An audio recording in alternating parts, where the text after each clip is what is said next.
Ang context nito is the sit down that I promised everyone. Nagsabi ako na mag-sit down ako. Merong mga questions noon na sinabihan ko kayo na it needs a sit down. Pinut off ko yung sit down na yon. Sabi ko nga I don't like talking about my life. So hindi ko siya ginawa. Related siya sa letter A, PBBM's deception claim versus VP SD. So, kailangan ko kasi sabihin sa inyo ang simula hanggang ang huli. So,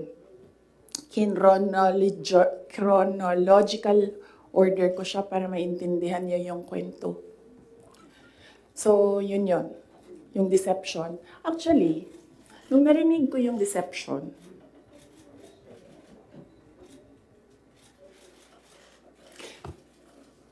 naisip ko pa, hindi ko na siya sasagutin. Kasi, for the love of God, presidente ka na. Importante pa ba yung nararamdaman mo? Di ba kapag presidente ka, hindi na importante yung pagod mo, yung luha mo, yung fatigue mo, yung stress mo, hindi na siya importante. Because when you are president, importante dyan yung nararamdaman ng taong bayan. Yung bansa. Yun yung naisip ko when I heard it na parang talagang may panahon ka mag-isip about deception ng isang babae dyan.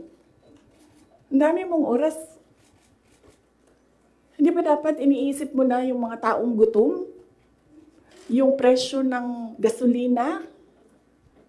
Yung darating na Christmas, kung sino yung maka-afford ng spaghetti, ng mango float, ng mga importante sa Noche Buena, ng mga bahay-bahay. Di ba yun yung... So may panahon ka talaga na mag-isip na, oh, this girl. So, inisip ko, hindi ko nasasagutin. Sandali lang hindi ako nagko-cocaine, pero sobrang lamig niya na yung sipon. Sir, mangingi ang tissue.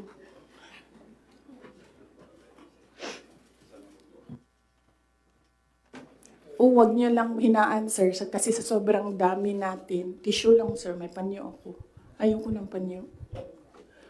Huwag niyo i-off, sir, kasi sa sobrang dami natin, mamamatay tayo dito pag walang aircon. Kasi hindi iikot yung hangin. Okay. Hindi ako umiiyak. Hindi ako nagko-cocaine. Malamig yung aircon. Okay. So yun. Hindi ko na siya sasagutin. Kasi naman, hindi naman siya mahalaga sa bayan. Pakialam natin sa kung anong nararamdaman ng president at vice president, di ba? Ako gani, sabi ni Saya pa, dawat-dawat raman na. Di ba? Dawat-dawat rana. Ako, ginatira ko nila kada adlaw. I am a subject of a Mega Millions PR attack. I am a subject of a House Committee hearing. Pero hindi na importante yung nararamdaman ko dyan. Ang mahalaga, matuloy namin sa Office of the Vice President kung ano yung sinabi namin na gagawin namin. Diba? So, I don't understand why we're talking about feelings. So, hindi ko na siya sasagutin. And then, sabi ng mga tiga Davao, nandun ako sa Davao nung lumabas yung deception na yan. And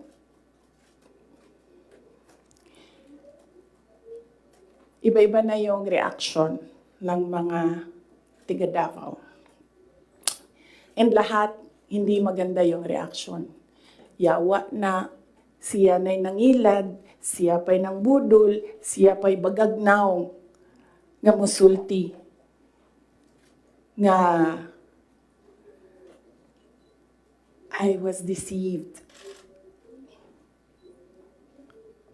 So I thought, well, I will not talk for myself, but I will talk for all the Filipinos nga ang nararamdaman nila ay hindi nabalik ang justice ng boto nila.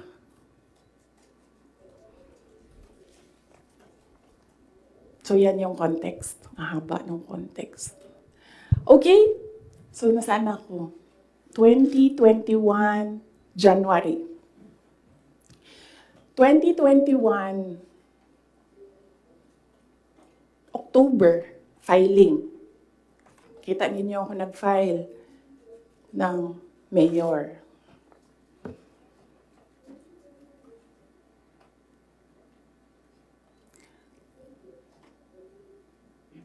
Mayor talaga yung tatakbuhan ko. Masakit sa akin na naririnig yung mga tao na we are disappointed in you. Kasi sa pagtakbo ba, dili man gud na siya kanaganing kung ingnan ka sa mga tao nga, daganday mo, dagan na lang ka. Muna-una po daw ka. Mundagan ko, o presidente, ingani ang may tabo. Nagkaroon ako ng SWOT analysis para lang takbo o hindi. Diba? Lahat ng pumapasok sa opisina ko when I was mayor, meron akong paper nakahati ng ganyan. Okay, ikaw, you give me a pro and a con. You give me a positive and a negative running for president. Ganyan yung ginawa ko. And unfortunately, mas madaming negative kaysa sa lumabas na positive. And honestly, sa totoo lang, sabihin ko sa inyo, ang number 1 doon na positive, ganito lang. Ganito kasimple. Pangarap ko, magkaroon ng effigy na sinusunog. Totoo yan. Because I feel na parang, wow. Sino ba sa inyo, sino ba sa atin ang ginagawa ng effigy? Diba? Sino ba sa atin ang meron talagang tao na hindi matutulog ng ilang araw para gagawa ng effigy tapos susunugin? Diba? So naisip ko, when I become president, meron akong effigy and susunugin nila and magpapapicture ako doon. Kasi hindi lahat ng tao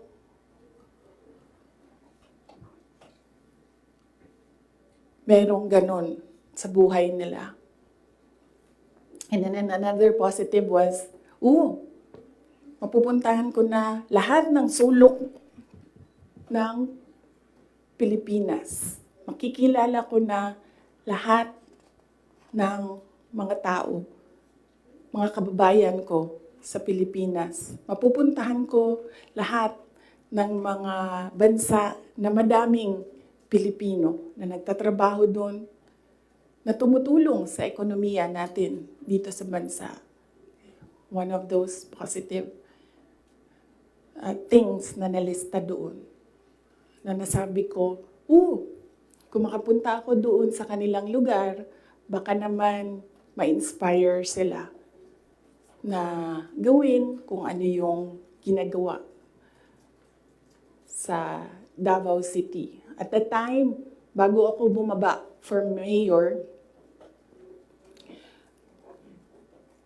Davao City, nabayaran namin yung utang ng Davao City. 0 ang utang ng Davao City.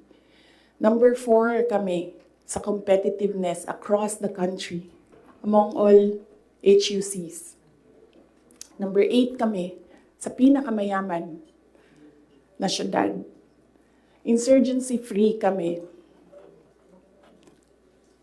Ang dami naming awards. If I remember the number right, 117 awards ang 2016 namin until 2022. Ang mga recognition namin sa lahat ng ginawa namin sa Davao.